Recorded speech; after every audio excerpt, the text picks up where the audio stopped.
com a série de mensagens Rumo à Vitória. Eu quero desafiar você, lembrando que, para aqueles que estão nos visitando, que quando você vê o nome Rumo à Vitória, não tem nada a ver com vitória para conquistar bens, para ficar rico. A vitória aqui é vitória na salvação da vida das pessoas. Nós jogamos no time e fomos convocados para pregar o Evangelho, para mudar a história da vida de outras pessoas que talvez estavam perdidas, caminhando para um inferno, e Deus colocou eu e você na vida de outras vidas para dar esperança para elas, para pregar a restauração na vida delas. Antes de entrar no texto que eu vou pregar, eu quero falar sobre duas músicas, porque no nosso cancioneiro se fala muito de futebol.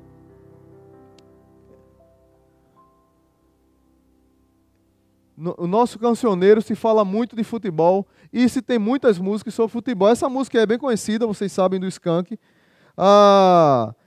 O final da segunda estrofe diz assim: o meio-campo é o lugar dos craques que vão levando o time todo para o ataque. O centroavante é o mais importante, que é emocionante, é uma partida de futebol. Hoje eu vou estar falando sobre jogar no ataque, sobre ser artilheiro, sobre marcar um gol. E a Bíblia tem personagens que viviam essa história, viviam essa realidade.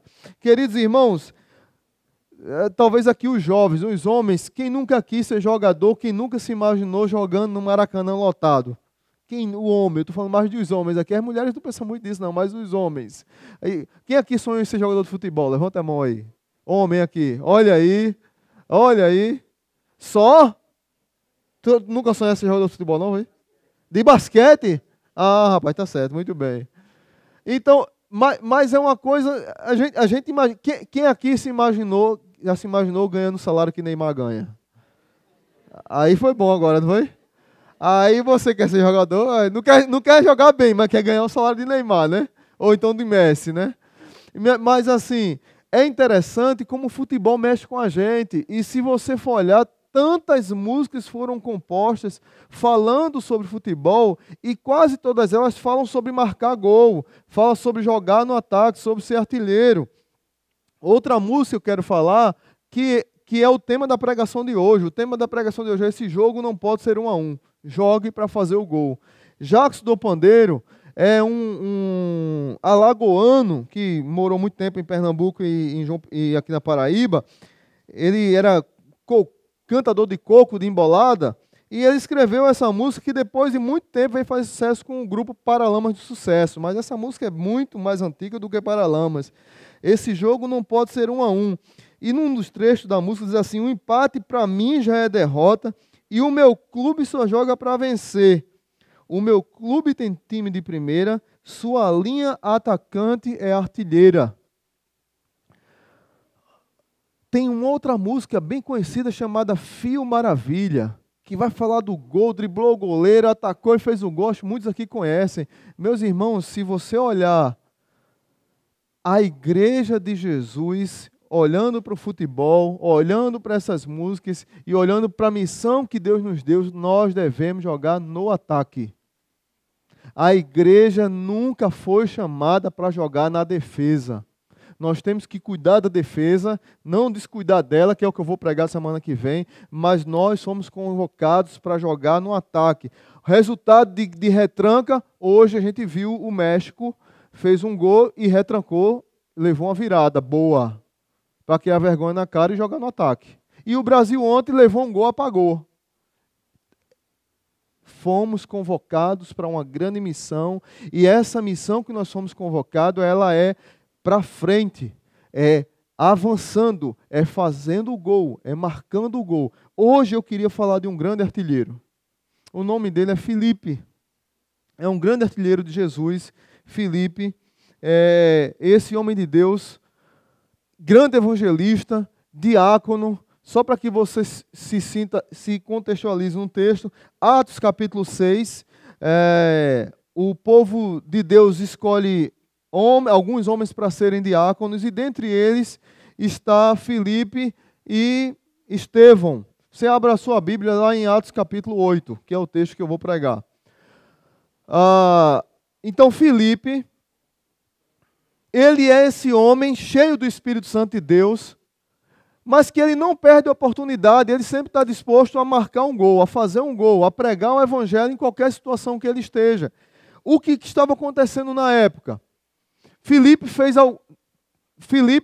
marcou alguns gols em Samaria. O que é que estava acontecendo?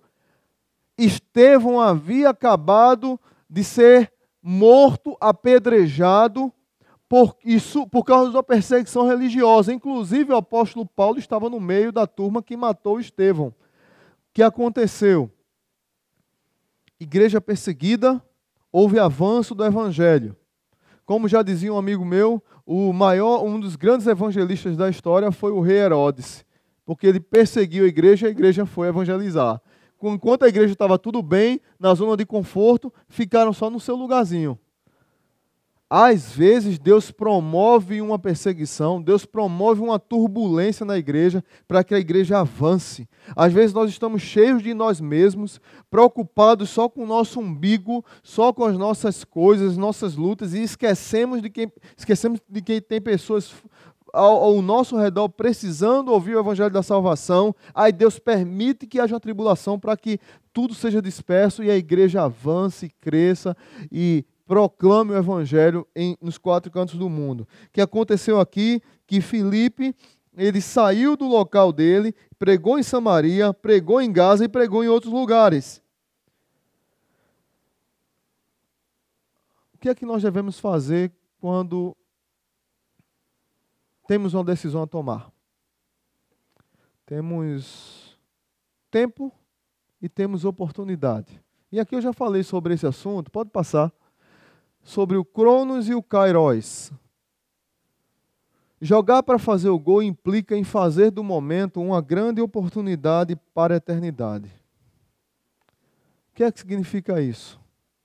Nós trabalhamos com o tempo. E o Cronos está relacionado ao seu relógio.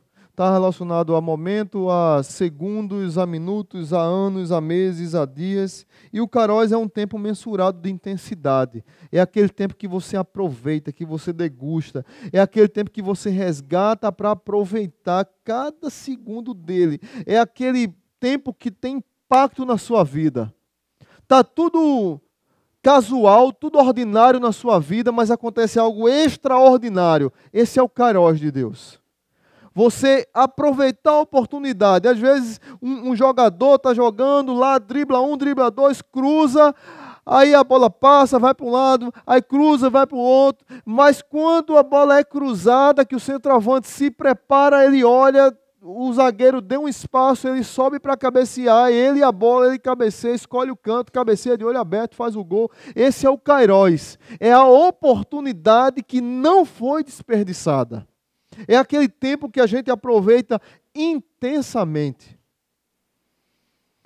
E, queridos irmãos, Felipe era um homem que ensina para mim e para você a fazer do momento que ele está vivendo uma oportunidade para a eternidade. O momento que ele está vivendo é de perseguição e adversidade, mas ele não ficou atolado na adversidade. Ele entendeu que a adversidade poderia ser um link para abençoar outras vidas e que essas outras vidas tivessem a oportunidade de viver a eternidade ao lado do Senhor Jesus Cristo.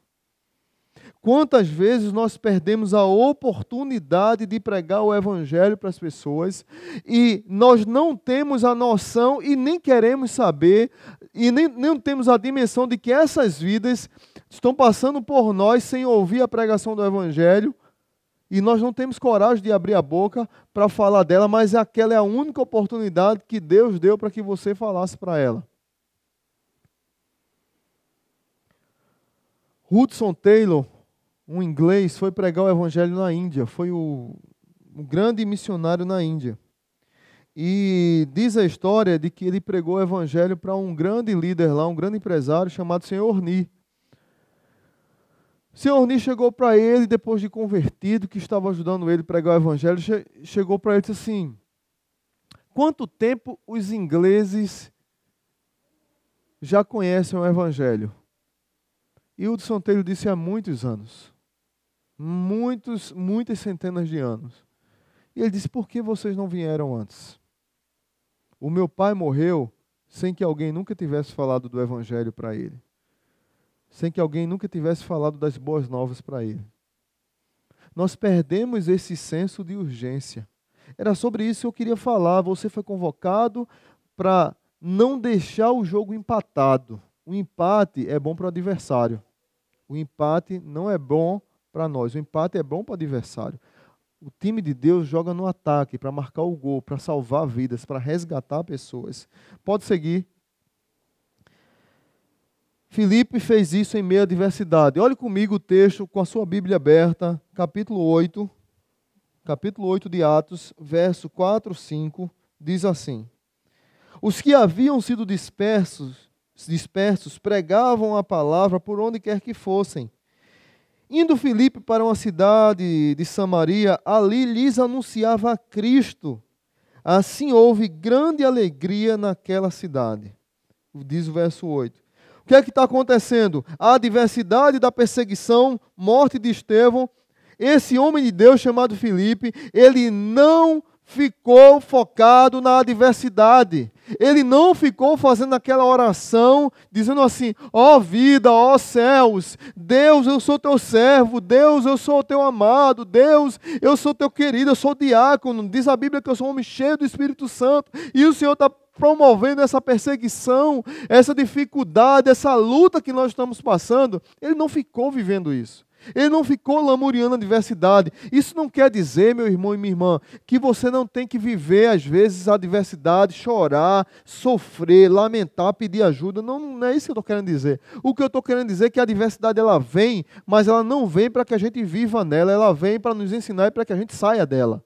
A adversidade chega na minha e na sua vida para que eu saia dela.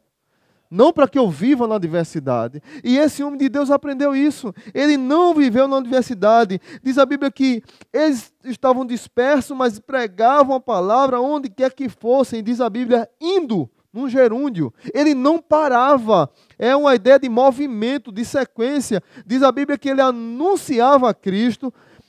E lá em Samaria, onde ele anunciou, houve cura, houve expulsão de demônios, houve vidas sendo restauradas, vidas sendo curadas, e a Bíblia diz que grande alegria chegou naquela cidade. No meio da adversidade, o homem que estava sendo perseguido, por onde ele passava, a alegria passava com ele. Talvez Deus esteja convocando você nessa noite, para onde você pisar, levar a alegria da salvação para outras pessoas. Onde você pisar, a adversidade que você está vivendo seja transformada em alegria da salvação para a vida dos outros. Para a restauração para a vida dos outros. Jogar para fazer o gol implica também em sensibilidade e submissão. Sensibilidade e submissão. Pode seguir aí o slide. Diz a Bíblia, lá no verso 26 e 27 do capítulo 8, se você quiser anotar com a sua Bíblia aberta, diz assim: Um anjo do Senhor disse a Filipe: Vá para o sul, para a estrada deserta que desce de Jerusalém a Gaza. Ele se levantou e partiu. Meu irmão e minha irmã, aqui eu queria fazer um grande alerta para mim e para a sua vida. Nós estamos ocupados demais. Nós não temos tempo para nada mais. É muita reunião, é muito estudo, é muita internet, é muito videogame, é muito WhatsApp, é muito Facebook, é muito. Mas nós não temos tempo, nós não temos sensibilidade para ouvir a voz do Espírito Santo de Deus, quando diz para mim e para você, pregue o evangelho para fulano de tal. Nós não ouvimos a voz de Deus porque nós estamos ocupados demais. Existe um barulho muito grande nos nossos ouvidos, que nós estamos cegos, inertes. Parece que morremos para o mundo e vivemos para o mundo que nós criamos. Como diz Zygmunt Bauman, um sociólogo polonês, ele diz, olha, Ele vai falar sobre a teoria do consumo. Ele diz: nós pensamos e achamos que consumimos o que o mundo oferece. Nós consumimos o melhor celular, nós consumimos o melhor carro, nós consumimos o melhor fast food, nós consumimos o melhor, mas na verdade nós é que somos consumidos pela propaganda e pela ideia do consumo. Isso é que nos consome e toma nosso tempo, e toma nosso dinheiro, e toma nossa paciência, e toma nossa paz, e nos deixam ilhados, e nós vivemos ilhados, e nós perdemos a sensibilidade, perdemos intimidade com as pessoas, perdemos tempo de dialogar com as pessoas, perdemos tempo de amar as pessoas. Veja bem, eu não sou contra nada disso, eu gosto de coisa de qualidade, eu acho que a gente, se tiver condições, você tem que comprar coisas de qualidade, você tem que usar as redes sociais, você tem que usar o Zap Zap, você tem que usar mesmo. Agora, isso não deve tomar o seu tempo. Tem pessoas que vivem o dia todinho no Zap Zap, o dia todinho no Facebook, passa 5 anos pagando, não tem condições de comprar uma coisa e compra sem ter condições, passa 5 anos pagando endividado. Aí o resultado é que a pessoa vive preocupada e ela perde a sensibilidade de ouvir a voz de Deus, porque ela está preocupada demais. Uma prova disso é que nós entramos nos nossos carros, antes mesmo de colocar o cinto de segurança, a gente já liga o rádio, porque a gente só quer barulho. A gente liga o rádio, chega em casa, entra em casa, liga a TV, liga o computador, liga o iPad, liga o celular, sai ligando as luzes todinhas. A gente é desesperado, a gente vive no mundo do barulho. Nós temos que ouvir alguma coisa e nós não conseguimos ficar em silêncio para ouvir o Espírito Santo de Deus falar conosco. E Deus está querendo falar. É como aquele texto: eis que estou à porta e bato. E se alguém abrir, entrarei e sairei. Jesus está querendo falar com a gente, o Espírito Santo está querendo falar com a gente, e a gente fechou as portas porque estamos cheios demais. Eu disse aqui no primeiro culto e vou repetir agora. 2 coisas que têm feito com que a gente viva uma vida barulhenta. Uma coisa é dinheiro, que está tirando o sono das pessoas. Ou a pessoa chora porque não tem, ou a pessoa chora porque queria ter mais. A ganância tem tirado o sono de muita gente e tem feito muitas pessoas ficarem com barulho porque quer mais, quer guardar, quer ter, quer encher. E outros, coitados, também não tem, aí fica preocupado: como é que eu vou pagar a conta, como é que eu vou resolver isso, acontece isso, aquilo outro, um filho ficou doente, tem que comprar remédio, é tanta preocupação, isso tira a nossa paz. Às vezes é por causa de irresponsabilidade que nós fizemos conta que nós não poderíamos fazer. Nós fizemos conta que nós não poderíamos fazer. Outra coisa que tem tirado a nossa paz é a questão de poder, de querer controlar as coisas. Nós queremos controlar tudo, nós queremos controlar as pessoas, nós queremos controlar as circunstâncias, nós queremos controlar Deus, e nós deixamos de ser pessoas sensíveis ao mundo, à realidade que vivemos. Nós deixamos de ser pessoas sensíveis ao que Deus quer agir conosco para sermos controladores, manipuladores de situações. Então, 2 coisas que tiram a paz da pessoa, que a pessoa não escuta a voz de Deus, escuta a voz do seu próprio ego, é a manipulação, o poder e o dinheiro. E nós queremos controlar Deus, e nós queremos controlar o dinheiro, e nós não conseguimos e nunca vamos conseguir controlar circunstâncias, e nós nunca vamos conseguir controlar a nossa mente quando o dinheiro fala mais alto. Já disse uma pessoa sábia: ou o dinheiro é um excelente empregado, mas ele é um péssimo patrão. Se você não controlar o dinheiro, ele lhe controla, e você não vai conseguir dormir. Ok? Amém ou misericórdia? Então vamos seguir. Então, tudo isso para falar de uma coisa: que nós perdemos sensibilidade para ouvir a voz de Deus e cumprir a vontade dele. Então Deus está dizendo para Filipe: um anjo do Senhor disse a Filipe: vá para o sul, para a estrada deserta que desce de Jerusalém a Gaza. Ele se levantou e foi. Ele se levantou e partiu. Mas se Filipe fosse aquela pessoa que está cheia de preocupação, ele tinha ouvido a voz do Espírito? Não tinha, meu irmão. Não tinha, minha irmã. Tem gente demais na sua vida, na sua casa, na sua família, parentes seus, precisando ouvir a palavra de Deus, precisando da oportunidade de ouvir você dizer para ela: Jesus te ama, Jesus tem uma mudança para a tua vida, precisando que você tenha coragem de se levantar e ir lá, mas nós não fazemos isso porque estamos ocupados demais. Estamos cheios de afazeres demais.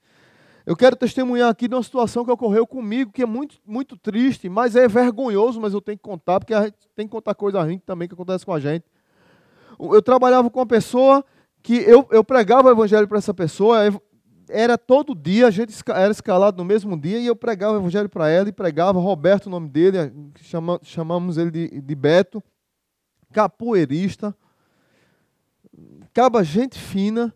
A filha dele contraiu uma doença, câncer, e era mais ou menos da idade da minha filha mais velha, Larissa. Na época ela tinha uns 6 anos a 7 anos, nessa faixa, entre 6 e 8 anos, eu não lembro. E ela teve câncer, e ele falava tanto para ela sobre a minha pessoa, que ela falava em casa como se me conhecesse. E ela sempre dizia: Painho, e Marcelão vem aqui quando? Eu já estou imaginando conversar com ele, porque ele é engraçado, ele fala de Jesus de uma maneira engraçada, ele aproveita a capoeira para falar de Jesus, porque tudo que Beto falava eu puxava para Jesus. Aí ele ficava animado, chegava em casa e falava. Mas eu era muito ocupado.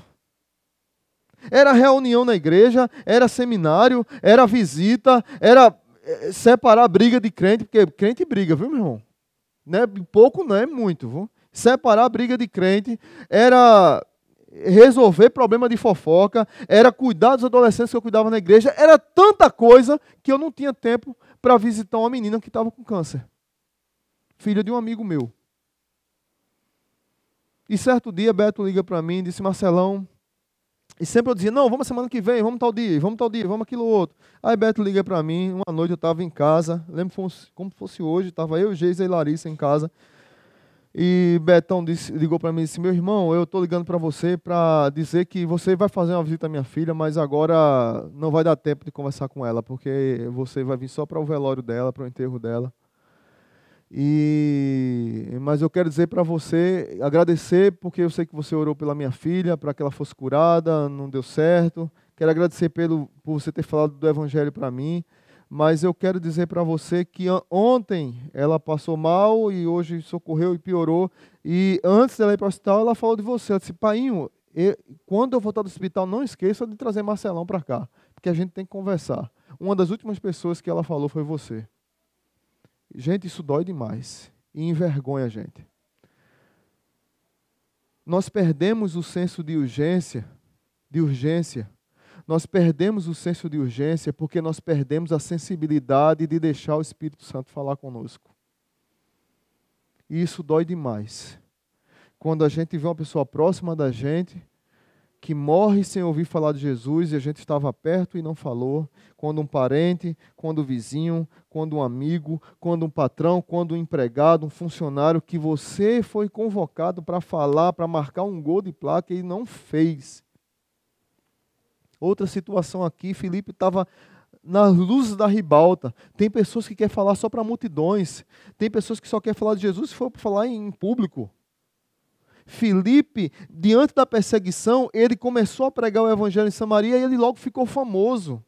Então, todo congresso que tinha, Filipe era convocado para chamar.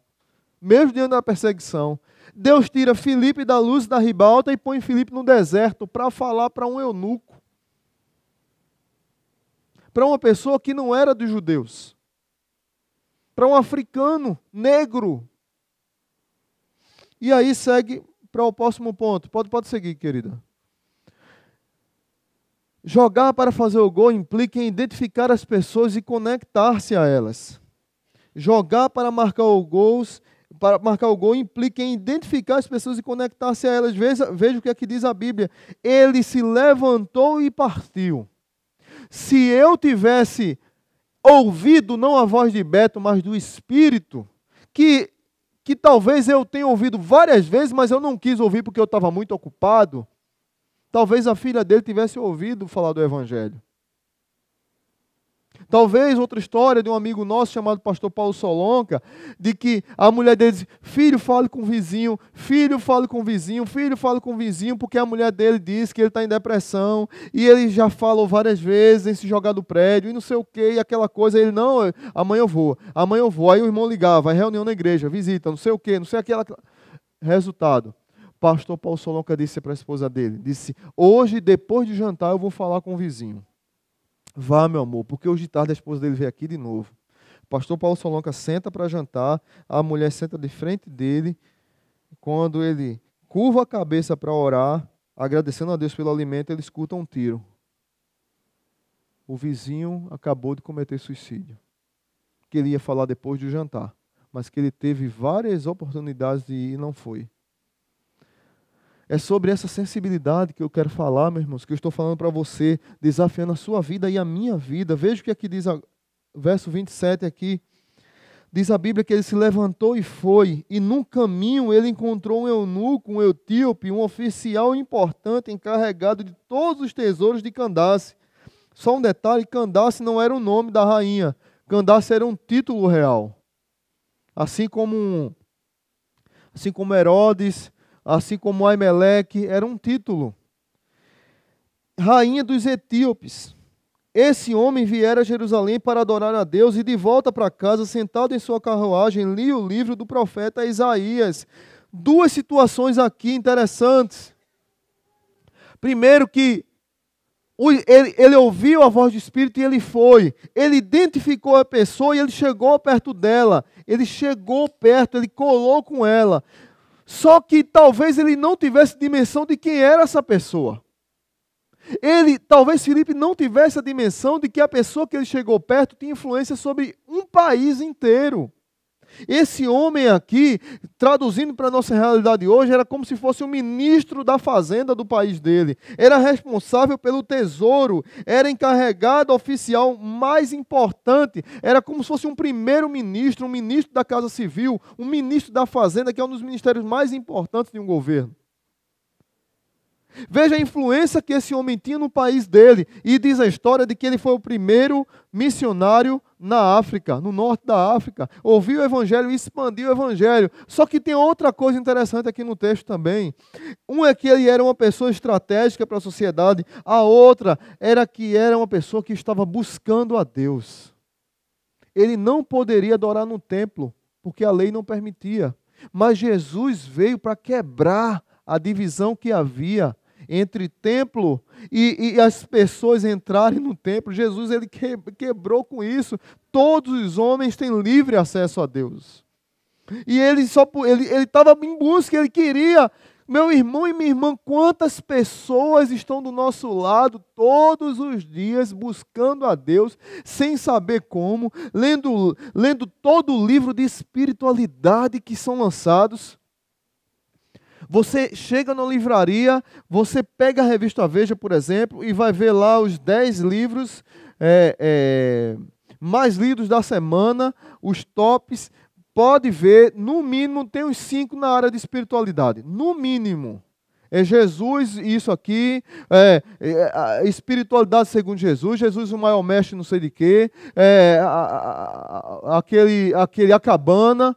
Só é livro nessa área. Jesus, o maior gerente, Jesus, o maior vendedor, sempre está puxando para a área de espiritualidade. Pode procurar na livraria os livros mais vendidos, esses estão no meio. As pessoas estão buscando a Deus de forma sincera, mas estão buscando no lugar errado. E às vezes Deus coloca eu e você para falar de Jesus para essas pessoas, que Jesus liberta, que Jesus muda a vida, que ela é pecadora, mas Jesus deu a vida por ela. Mas às vezes nós chegamos só para falar de acusação, para falar de religião, para ensinar a pessoa a ser religioso, mas não para falar de que ela pode ser liberta em Cristo Jesus. Uma pessoa colocou no muro, Jesus é a resposta. Aí o outro espertinho, no outro dia, foi lá e colocou, disse, de qual pergunta? Jesus é a resposta de qual pergunta? Nós chegamos para as pessoas com uma carga de religiosidade muito grande, acusando as pessoas, impondo para as pessoas regras ou conceitos da religião, mas nós não fazemos o que fomos chamados para fazer, que é pregar as boas novas de alegria. E muito mais. Pode seguir. Veja o que é que diz o texto na sequência. O Espírito disse a Filipe: aproxime-se dessa carruagem e acompanha. Então Filipe correu para a carruagem, ele ouviu, grife aí na sua Bíblia, ele ouviu, na sua Bíblia tem ouviu, tem isso? Tem? Grife aí, ouve em nome de Jesus, que eu vou falar uma coisa sobre isso. Ele ouviu o homem lendo o profeta Isaías e lhe perguntou: o Senhor entende o que está lendo? Algumas Bíblias dizem: entendes o que leis? Ele respondeu: como posso entender se alguém não me explicar? Assim convidou Filipe para subir e sentar-se ao seu lado. Verso 35 diz assim: então Filipe, começando com aquela passagem da Escritura, anunciou-lhe as boas novas de Jesus. 3 ensinos que tem nesse texto: aproximação, percepção e finalização. Lembre que a gente está apresentando Filipe aqui como um atacante, como um artilheiro. Ele se aproximou da área e ele viu que o lateral ia cruzar a bola. Acabou, ponta direita não tem mais, né? Então o lateral direito ia cruzar a bola. Ele percebeu que o lance ia acontecer. Como é que ele percebeu? Ele ouviu, ele prestou atenção. Meus irmãos, não é à toa que Deus nos deu uma boca só e 2 ouvidos. Isso é primário. Nós evangelizamos como as pessoas?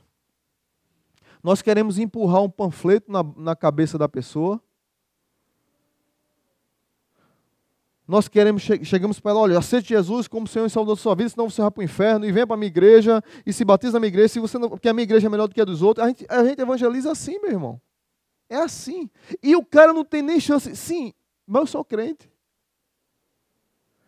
A gente às vezes não dá, feito minha esposa, eu disse domingo passado, Geisa veio num ônibus, 2 horas no ônibus, a irmã chegou perto dela, até uma abençoada, corajosa, mas veja como é que ela estava evangelizando. Olha, porque Jesus é bom demais, porque você tem que ouvir a Jesus, tem que se render, e não sei o quê, pá. Ela não teve nem tempo, 2 horas, brincadeira, viu? Do Mida ir para cá, trânsito, 2 horas, vocês conhecem o trânsito de Natal. Ela não teve nem tempo de dizer: sim, irmã, mas eu sou crente também. Porque a gente não tem tempo de ouvir o que as pessoas estão perguntando, gente. Como é que nós vamos dar respostas para as pessoas se a gente não sabe qual é a pergunta? A Bíblia diz que aproxima-se. Ele se aproximou. Ouça, perceba, pergunte o que é que você está lendo, qual é a sua dor, o que é que está acontecendo na sua vida, como é que vai sua vida espiritual. Faça essa pergunta para a pessoa. Ele perguntou: o que é que você está lendo? O senhor entende o que está lendo? Talvez Deus esteja dando uma ideia para mim, para você, de chegar para amanhã para as pessoas e dizer: como é que está a tua vida espiritual? Como é que está a tua espiritualidade? Como é que está o teu tempo de oração? E as pessoas vão perguntar porque elas querem saber de Jesus, elas estão buscando, elas estão com sede, elas estão carentes, mas nós não estamos falando. E esse homem sábio, ele disse assim: como é que eu posso entender se não há quem me explica? Romanos diz: como ouvirão se não há quem pregue? Meu irmão e minha irmã, amanhã, segunda-feira, a vida real começa. Quando sua mãe, seu pai, seu sobrinho, seu marido, seu patrão, seu empregado perguntar de Jesus para você, não sou eu que vou ter que dar a resposta, é você que Deus está chamando para dar. Você é o Filipe que tem que marcar o gol. Você é o Filipe que sabe a necessidade que aquela pessoa está passando, porque você está mais próxima dela do que eu. Mas até nisso a nossa cultura foi ensinada errada. Na igreja tem um evangelista e tem um pastor que é o evangelista. Que história é? Você é artilheiro de Jesus. Você foi chamado para pregar o evangelho. E eu também. Mas as pessoas se sentem pequenas demais, talvez, acho que por causa do ensino dos pastores, de que só eles eram os bambambãs, terno e gravata, pá, aquela coisa, só eles sabiam mais do que o povo e ninguém podia pregar o evangelho. Você tem que pregar o evangelho. Você foi chamado para pregar o evangelho da salvação. Pode seguir, querido, a gente já está encerrando. Como é que está meu tempo aí? Falta quantos minutos? Já? Comecei a pregar agora. Vamos lá. Fim do jogo. Resultado. Qual é a situação dos jogadores? Veja a situação dos jogadores. Felipe e o oficial. A situação dele é que ele ficou cheio de alegria e seguiu seu caminho. E ele se tornou um grande artilheiro de Jesus na África, norte da África, pregando o evangelho. Se tornou um grande missionário, um grande pregador. Foi lá, usou sua influência para abençoar a vida dos outros. Diz a Bíblia que Filipe, porém, apareceu em Azoto e, indo para Cesareia, pregava o evangelho em todas as cidades pelas quais passava. Filipe continuou seguindo a sua carreira de goleador, de artilheiro, de pregador do evangelho na Palestina, enquanto o oficial foi para a África. O jogo terminou e vidas foram restauradas. Não só a vida do etíope, mas ele levou a vida para outras vidas. E Filipe não parou de jogar, ele continuou jogando, ele foi para várias cidades pregar o evangelho. Para a minha reflexão e para a sua. Pode seguir, Júlia. Para a minha reflexão e para a sua. Como é que você tem jogado a partida decisiva na vida de seus amigos, parentes, familiares? Que tipo de jogador eu tenho sido? Que tipo de jogador você tem sido? Será que nós temos aproveitado as oportunidades para pregar o evangelho para os nossos parentes, para os nossos amigos, para os nossos patrões? Será que nós temos aproveitado a oportunidade para marcar um gol? Porque Deus tem preparado cada jogada maravilhosa. Às vezes deixa a gente na marca do pênalti e a gente chuta a grama. Porque a gente está displicente. O Kairos está acontecendo, o Cronos está acontecendo e o Kairos está prestes a acontecer, mas nós não prestamos atenção no Kairos, na oportunidade. E o que acontece é que a bola passa na nossa frente e nós não marcamos o gol. O que acontece é que a trave está toda nossa aberta, o goleiro caiu, está machucado e nós não fazemos o gol.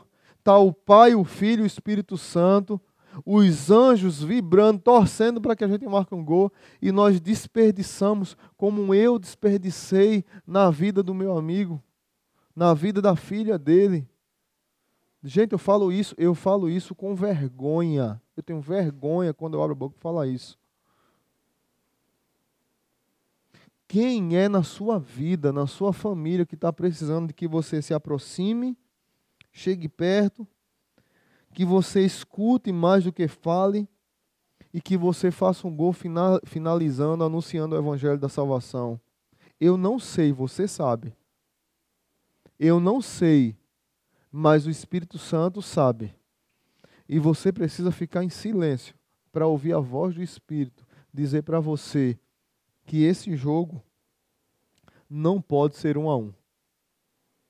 Você foi convocado para fazer o gol. Amém?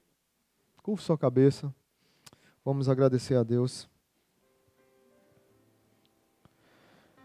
Santo Deus, eu queria agradecer por esses irmãos que estão aqui.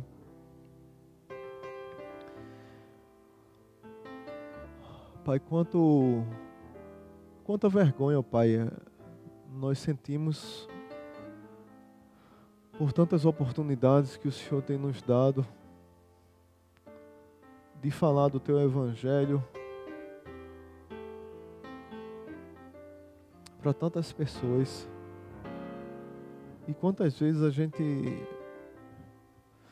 por vergonha, por medo, por negligência, por preguiça, por estar ocupado demais, por escutar barulho demais das situações da vida, nós desprezamos, ó Pai, o Teu chamado e a missão do Senhor para nós. Eu quero desafiar o Senhor, ó Pai, nessa noite. Pedir ao Senhor que nos desafie nessa noite, ó Pai. Desafie a igreja a entender que o Senhor está preparando grandes jogadas para nós nessa semana. O Senhor está colocando pessoas nas nossas vidas de frente conosco para pregar o Evangelho, ó Pai. Para restaurar vidas através da pregação do Teu Evangelho. Da alegria. A minha oração nessa noite, ó Pai, é que o Senhor incomode os nossos corações. Incomode os nossos corações. Para, se for necessário, ó Pai, nós abrirmos espaço na nossa agenda. Às vezes até um espaço sacrificial. Para que nós possamos pregar o Evangelho a outras pessoas. Animando-as a terem um relacionamento com Jesus. Ensinando-as a terem um relacionamento com Jesus. Mas para isso precisamos sair da zona do conforto, vestir a camisa e correr para o ataque. Muito obrigado por todos que estão aqui presentes nessa noite. Que o amor de Deus o Pai, que a graça maravilhosa de Jesus e que a comunhão do Teu Santo Espírito esteja repousando sobre cada um aqui. Que tenhamos uma semana de bênção. No nome de Jesus.